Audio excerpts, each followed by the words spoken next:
everyone, Merry Christmas, and hope the coming year brings everyone love and light. So welcome to yet another episode of AZAD LAFZ from the CPIM Digital team. My name is Saira Shah Halim, and today we're going to talk about the cancel culture that is permeating every space in India and is being rigorously promoted by the RSS and the BJP to deflect attention from major issues that are grappling the nation. So, what is this cancel culture or boycott culture?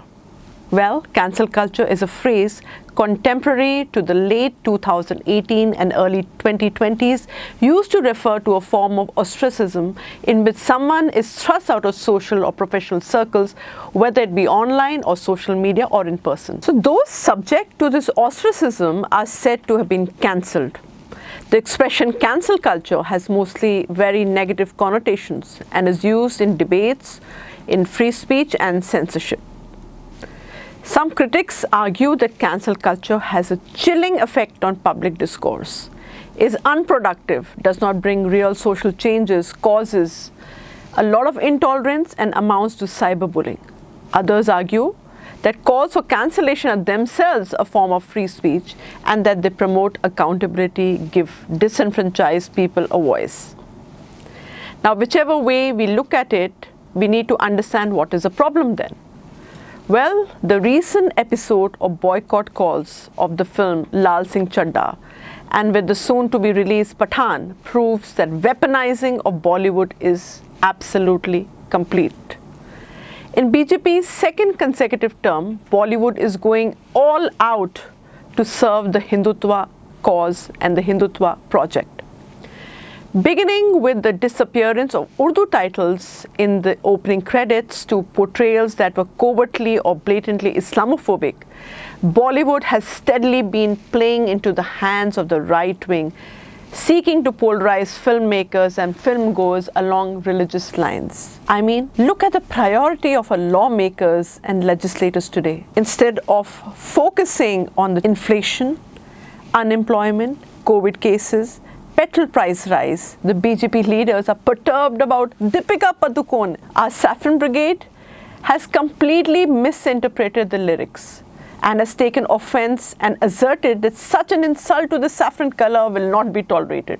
The Supreme Court lawyer Vineet Jindal filed a complaint with the INB ministry, citing that the song hurts religious sentiments of Hindus.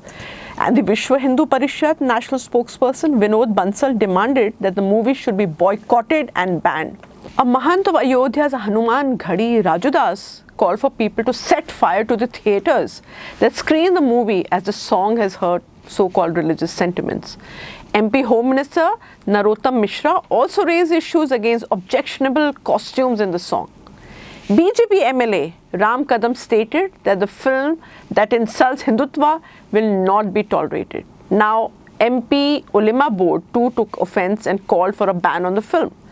BJP MP 𝑧𝒃𝒐𝒕 made a clarion call in Hindi, kick them in the stomach, destroy their businesses and never watch any of the films. As soon as they are kicked in the stomach, they will run away from the country. While saffron outfits have been donned by actresses for years, this is the first time that a huge outcry over the same.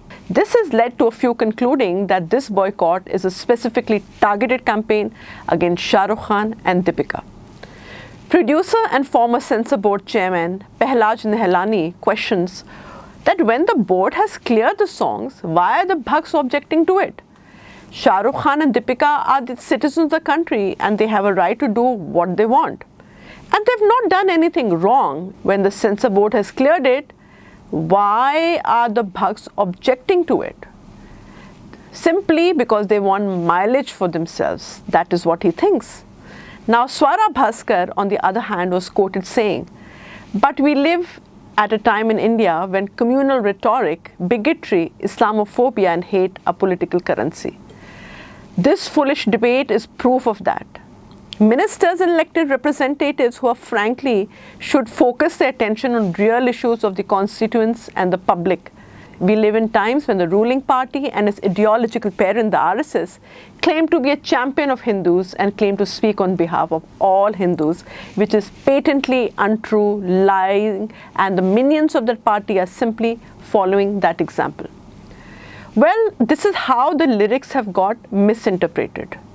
The gross misinterpretation of the lyrics of Besharam Rang could be lyricist Kumar's worst nightmare. The line, Besharam Rang kahan dekha dunya walon ne. So what does it translate into? That the world hasn't seen the colors of the true unblushing side of mine or me. So it's not even remotely talking about any of the colors of Deepika's outfits. So let's not get into the merits of the song. The controversy is not about that. And let's understand one thing in the lyrics. Besharam Rang is not about saffron or green. It's a metaphor used by the lyricist, and a narrative is falsely being created to generate controversy unnecessarily. It's unfortunate that unconstitutional authorities, fringe elements, and even some leaders of the political parties are attacking the lead actors of the song. And it is not them who decided either the lyrics or the color of the costumes. They simply wore what was dictated to them in the song. I think these hate mongers need a masterclass on filmmaking. It is such a shame that Deepika, who represented India at Cannes as a jury member and unveiled the FIFA trophy, is targeted like this. This goes to prove that this is a totally constructed controversy, and frankly, the media should not be giving it so much attention to keep it alive. No one has a monopoly on colors. It's a sign of how nonsensical the standard of public discourse is becoming in India.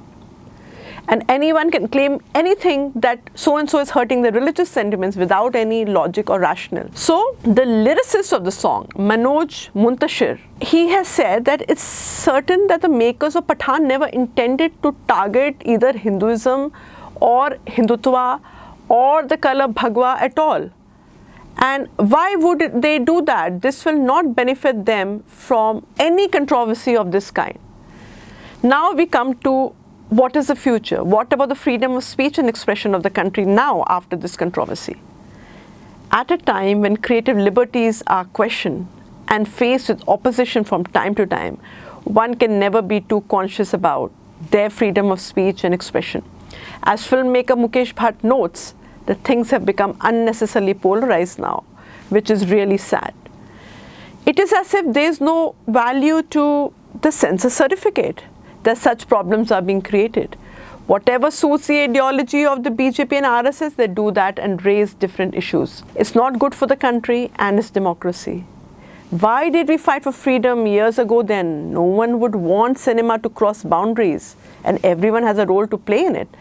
But not by imposing their own censorship on others. It's not good for the future of our country and democracy.